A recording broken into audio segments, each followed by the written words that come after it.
What's good, yo? What's good? So, that new Rick Ross album,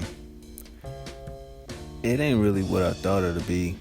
It was a lot of hype, and when he first dropped, the first single, whatever, you know what I mean. I didn't know what to expect. I didn't really pay attention to it that much. Him and Wale act a fool. I was like, all right, that's cool, whatever. Um, really didn't pay too much attention to it. And then he dropped the one with Swiss Beats, and I was like, okay, that's kind of it's there. You know what I mean? It kind of reminded me of the old Roselle, whatever the case may be.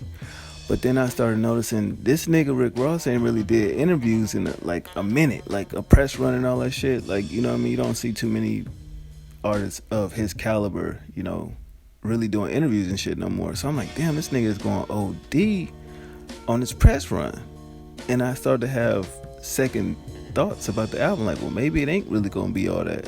You know what I mean? Because then I was like, oh, he doing Port of Miami too, and look how long we've been waiting for it. So, you know, with that, and then he put out that Gucci Suit song that didn't really go nowhere, and just the overall weight we had to wait on this project. So I was like, yeah, something is not right about, the album. But, it wasn't here yet. We didn't really know too much about it. And we just sat around and waited. But once the track list came out, the album cover and all that, I was just like, yeah, I don't really know if this really gonna be it. Because you gotta think, Rather You Than Me was fire. You know what I mean? And we all didn't know what to expect with that album, because the whole promo behind it was, the Birdman disc and all that. But that album was fucking crazy. And for him to go and do a sequel to Port of Miami, which was his debut album, I mean, I wasn't really a fan of that joint. Like, I probably liked it maybe 4 songs off of it. I didn't really get into Ross projects like that to his third album, Deeper Than Rap. That's when I think Ross just understood the luxury rap style he got and just took off from there. And since that album, I've been a fan. But anyway, so I'm looking at the track list and everything, and he goes and talks about the whole Pusha T and Lil Wayne on Maybach Music 6. And I was like, oh, okay, that's what he gonna do to get people, excited about the album. And we all knew that the Pusha T verse wasn't gonna be on there, even if Pusha T said he signed off on it and Ross had it. But, he didn't put it on the album, whatever the case may be. We heard it. It was cool. You know what I mean? Still throwing shots at Drake, but you could tell it was dated. He did that shit like last year. And you listen to the Maybach Music 6 song, and I'm like, damn, the Wayne audio, it sounds like fucked up. Like he recorded it on something and emailed it to Ross and he just threw it on there. Because it just sounded all muffled and shit. So I'm listening to the album, and at the end of the day, it's okay. It just sounds like a collection of songs that he previously had, even though he said he had some shit there and then he worked on some new shit. That's basically what it sounds like. If you listen to the lyrics of the songs, a couple things sound a little dated. Even the production is just like, damn, it's not the luxurious beats that we used to from Ross. You can hear the Justice League joints, them is cool, but it's still not the best like Justice League, you know what I mean? And I was just like, damn, what is this? Like, what was the point of Ross even doing this for his 10th album? You know what I mean? I just feel like with everything he went through as far as his health and everything like that, and him still trying to do music and, doing business with his restaurants and everything like that, it just seemed like this wasn't a focused project, in my personal opinion. I mean, I walked away, I enjoyed 10 tracks, Act a Fool featuring Wale. I actually listened to that. I mean, that was cool. It wasn't the best Wale verse, but, it was kind of solid. White Lines featuring Dej Loaf, she did an incredible job. I definitely enjoyed her vocals on there. Production was nice on there. Of course, Big Time featuring Swiss Beats, that shit hard. The Bogus Charm joint with Meek Mill. Surprisingly, I think Meek Mill had a better verse than Ross on that. That was pretty dope. The Rich Nigga Lifestyle featuring Nipsey Hussle and Tiana Taylor. Of course, that was another thing that, he was like, oh, I got a Nipsey verse. And of course, people was going to be attracted to the album because of that. R.I.P. to Nip. And he definitely did his thing, threw the little shout out to Tekashi or whatever the case may be. And Tiana Taylor vocals is always on point. Fascinated was another song that I enjoyed, but the production and with his flow, it just seemed like it didn't really match. Cause I'm like, damn, Ross don't really flow. Like he flow, and it's like, running water. It's smooth as hell. But this, it just seemed like he was trying something. It didn't really work, but it kind of did because of the lyrics of what he was saying, the content or whatever. And I was like, okay, I fuck with it. I Still Pray featuring YFN Lucci and Ball Greasy. It kind of got the introduction, or the skits, whatever you want to call it, of when Ross was going through his health or whatever the case may be in a hospital and shit like that. So I thought that was pretty dope.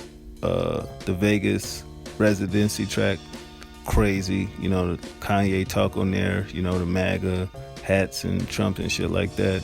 Thought that was a very good track.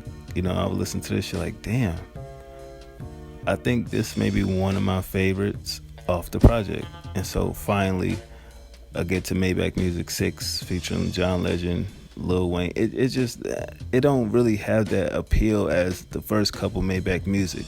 I understand what John Legend brought to it, but Lil Wayne, I was just like, okay, let me listen to this shit 3 times, because I'm like, what is this nigga talking about?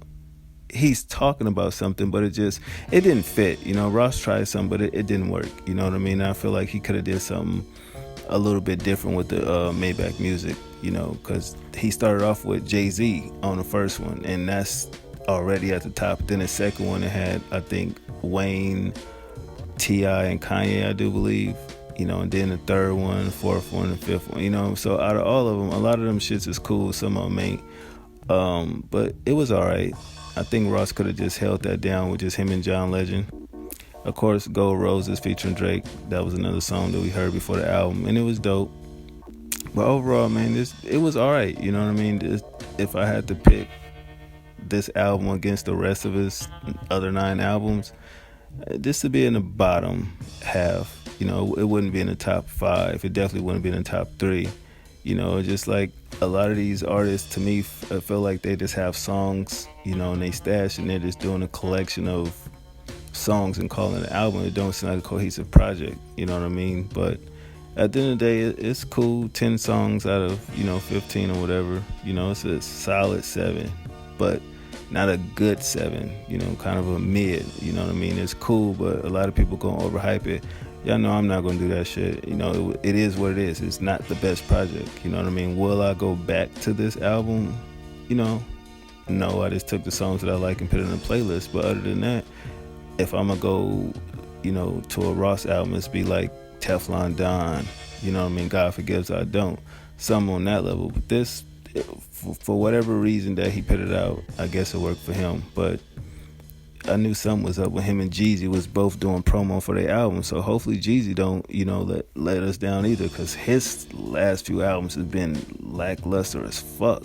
You know what I mean? Out of the whole Thug Motivation 1, 2 was cool, 3 was trash, and hopefully 4 will be alright. But these trap niggas, man, they gotta get their shit right. But overall, what y'all thought of the album, y'all let me know in the comment section.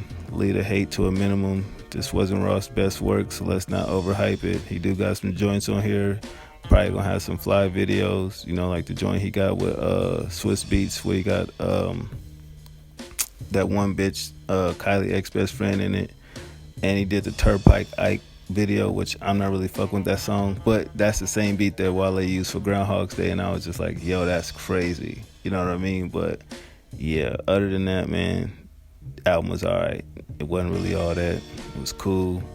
You know what I mean? Some decent mid at best. You know what I mean? So I don't know if he gonna still continue to make music after this. We still ain't got Self-Made 4. I don't know what's going on with that, but I think the whole MMG shit over with. If you listen to Ross in his interviews, Meek over there got his label with Rock Nation.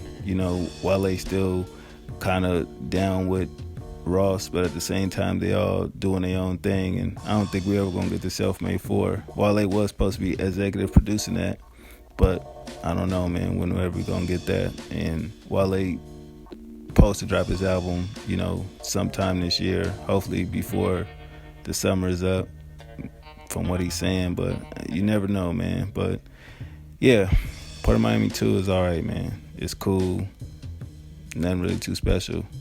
Could have used a whole verse though. You know what I mean? My personal opinion. Y'all let me know what y'all thought. I'm out.